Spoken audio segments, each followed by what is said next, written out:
It's the same thing. I give you a prime example I like to talk about. They talk about kids and sex right now, right? Let's talk, well, pause. I don't want to say we want to talk about kids and sex. Well, let's talk about underage people that are having sex with each other. Right. You know, not with us. They shouldn't be having sex with us at all. Okay. We don't do that.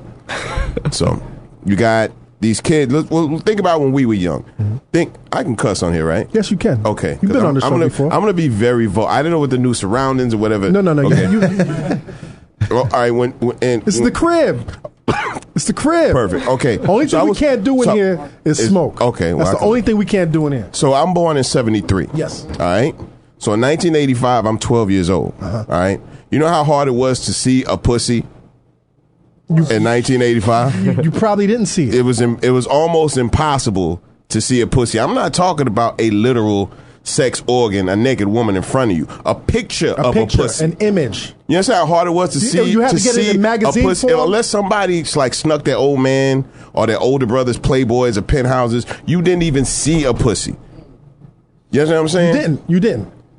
Go to one of these computers and type pussy in Google. Easy.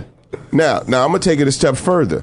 Type sex education and see how much porn comes up before you get to any biology No books. education.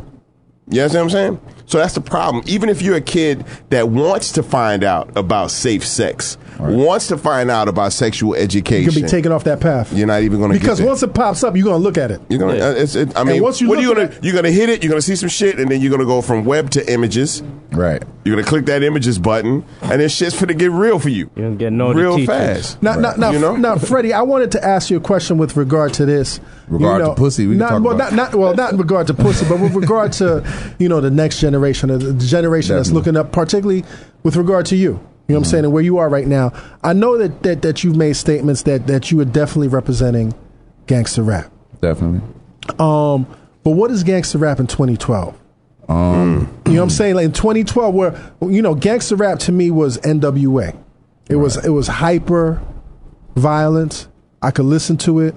I could smoke my weed to it, and I could turn it off and say, "Oh, this is, this is entertainment. These motherfuckers sound dope." You know what I'm saying? I'm not gonna try to do this shit in my daily life. But you got a generation right now, and not too far from where you grew up. You know what I'm saying? Where and in every neighborhood, where kids hear these influences, kids see pussy in the whole nine, and they're in it.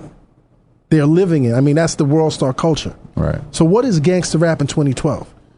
I don't know. It's kind of really like it's kind of non-existent, to be honest. You know what I mean? Like I don't want to discredit nobody else because they might think that they're doing some gangster rap, but they kind of they're not really. I mean, I think that the rap that I grew up on, it kind of informed you about things. You know what I mean? It was cool. You know what I mean? It made you, you know what I mean, want to do, some of the things that was, in the music, like, the drugs, the marijuana, the bitches, you wanted all of that. But a lot of that stuff, it actually informed you about things on the streets, you know what I mean? Things that you ain't want to like Chuck D, rap music was a CNN of hip-hop. I mean, of black culture. Exactly. You know what I'm saying? I mean, Bun sitting right here. I mean, if you go back to their old stuff, the Too Hard to Swallow and all of that stuff, I mean, like, we was listening to that, we was listening to them cocaine numbers, and we was just like, damn, man, we wish we lived in Texas, nigga. We can go get that shit. But you know what I'm saying? It's like, not saying that's what all it glorified. Right. You know what I mean? It, like I said, it educated you. You know what I mean? It gave you that knowledge of, you know what I mean, those things. So, and it's your choice to either dive into that shit or not. You know what I mean? So, you know what I mean? I don't think it's really, rap like that. It's not too much of it, at least. You know what I'm saying? On the spectrum for somebody to get, you know what I mean? I think that everything right now is just designed to either, make you dance or. But particularly yourself, man. Like I was saying, man, I was watching some of your recent videos, and your videos are real, and I appreciate that shit. But I also have I don't live that lifestyle. I could, you know what I'm saying? Freddie did his thing.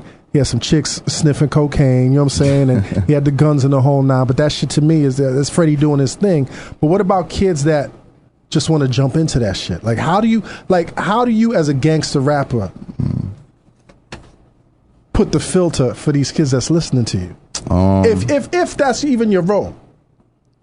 Really, man, it's not my job to filter it. It's the parents' job. Because, I mean, like, third grade, I had We Can't Be Stopped, Ghetto Boys. I was listening to all of that. But, it was up to my parents to control what I did and did and not you were do. fortunate enough to have good parents that. Yeah, I was fortunate enough to have good parents that told me, you know, that I knew right and wrong. You know what I mean? And I knew the consequences of whatever actions that I would take. So like I said, it was up to me to start gang banging and doing everything that I did. You know, that was solely my decision. That wasn't my parents' decision or anything of that nature. But, you know what I mean? It, at the end of the day, it's the parents' job to, you know what I mean, sit there and make sure their kid, you know what I mean, is on the right track. You know what I mean? You can't blame it on the content. Right. But it's kind of like a double-edged sword, because we as rappers, I think that to a certain extent that we have some type of responsibility to, you know what I mean, the community and the kids that listen to us, to, you know, give them some type of, you know, other type of outlet, or just show them a different way. Like I said, I could rap about everything that I went through between, you know what I mean, 2001 to 2010 and get that to you in a rap.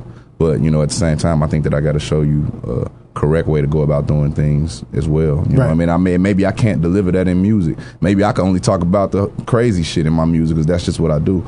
But I mean, you know, doing other things in the community, you know what I mean? The turkey giveaways, I do the things for the, you know, the football team at the high schools and speaking to the kids like that. You know, those are ways. And people make sure that you're very visible doing these positive things as well. Definitely. You know what I mean? Because you know, like I said, man, I got the paper, they put me on the front page for some bullshit with the police, but they didn't put it on the front page that I went and talked to 2 high schools. You know what I'm saying? So you know they're trying to tear you down regardless. Definitely.